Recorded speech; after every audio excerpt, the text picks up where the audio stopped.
ডিসিতে আমরা প্রথম দিন থেকেই বলে আসছি যে কমিউনিস্ট পার্টি এখন সেই জায়গায় নেই। এডিসিতেও তারা নিজেদের কোনো সংগঠন প্রভাব বিস্তার করতে পারেনি, একটা আসনেও জয়লাভ করতে পারেনি। আপনি জানেন নিশ্চয়ই যে ত্রিপুরা রাজ্যে কমিউনিস্ট পার্টি যখন শাসন ক্ষমতায় ছিল তারা একটা স্লোগান দিত যে আমরা 21 থেকে শুরু করব, তোমরা 1 থেকে শুরু করবে বিরোধীদেরকে। অর্থাৎ এসটি যে 26 রিজার্ভ তারা সেগুলোকে জয়ী হিসাবে আগেই ঘোষণা করে দিত। আজকে এডিসিতে সেই পরিবেশ নেই। আর কমিউনিস্ট পার্টি 25 বছর ক্ষমতায় থেকে এমন কোনো কাজ করতে পারেনি যে মানুষ তাদেরকে ক্ষমতা থেকে চলে গেলেও তাদেরকে আবার ঘুরিয়ে আনবে। তো তারা তাদের আগামী দিনে ঘুরে আসা নিয়ে যথেষ্ট সন্দিহান এবং নেতিবাচক সেখানে রয়েছে।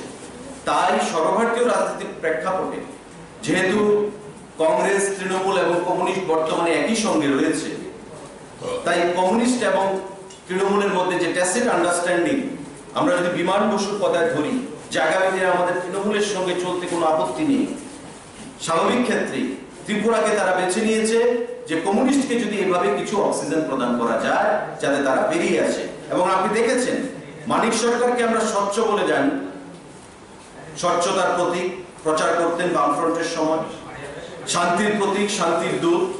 কিন্তু সেদিন মানিক সরকারের যে ভয়ানক রূপটা আমরা দেখেছি সেটা একমাত্র হচ্ছে তৃণমূল কংগ্রেস থেকে অক্সিজেন পাওয়া। এবং মানিক বাবু নিজে বলেছেন, কমিউনিস্ট পার্টি নিজে বলেছে যে আমরা তৃণমূল কংগ্রেসকে ধন্যবাদ জানাই। তৃণমূল কংগ্রেসের তারা খুব সাহস নিয়ে চলাফেরা করে, তাদের সাহস রয়েছে যেটা আমাদের মধ্যে নেই। এবং তৃণমূল কংগ্রেসের বিরুদ্ধে কোনো কিছু হলে যেটা তারা দাবি করে তারা প্রেস রিলিজ দিয়ে তাকে নিন্দা জানায় এবং তাদেরকে সমর্থন করে। তো স্বাভাবিকভাবেই কমিউনিস্ট পার্টি তৃণমূলকে সমর্থন করছে, যেটা বিগত দিনে পশ্চিমবাংলায় আমরা দেখেছি যে সকালবেলা ঘুম থেকে উঠে গালিগালাজ না করলে মানিক সরকারদের পার্টি তৃণমূল কংগ্রেসকে তাদের পেটের ভাত হজম হতো না। বিমান বসুদের, বুদ্ধদেব ভট্টাচার্যদের, নিরূপম সেনদের, আজকে ওই পার্টি বলছে তৃণমূলের সাহস রয়েছে, তৃণমূলকে কুর্নিশ জানাচ্ছে, তৃণমূলকে ধন্যবাদ জানাচ্ছে এবং প্রেস রিলিজের মাধ্যমে তারা তৃণমূলকে সমর্থন জানাচ্ছে তৃণমূলের পক্ষে। তো এটা সর্বভারতীয় স্তরে তাদের সেখানে আন্ডারস্ট্যান্ডিং হয়েছে যে ত্রিপুরাতে আমাদেরকে অক্সিজেন যোগাও, সমর্থন যোগাও, যাতে বিজেপির ভোটটাকে ভাগাভাগি করে আমরা সিপিএম কে মাইলেজ দিতে পারি এবং খোলা জলে যেন ইনডাইরেক্টলি সিপিএম ক্ষমতায় আসতে পারে ভোট কাটাকাটি রাজনীতি করে। তারা ভালো করেই জানে ত্রিপুরাতে কোনো তাদের কেস নেই। প্রধান বিরোধী দল যে দলটা ছিল সেই দল মাইলেজ দিতে পারেনি বিগত দিনে, তৃণমূল কংগ্রেস।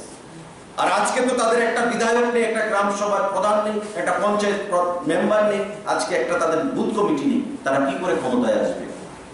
একমাত্র লক্ষ্য হচ্ছে কমিউনিস্টকে মাইলেজ করে দাও এবং আগামী দিনে কমিউনিস্টের হাতে তুলে দাও, কমিউনিস্ট আমার সঙ্গে দিল্লিতে রয়েছে, এটাই তাদের একমাত্র এজেন্ডা।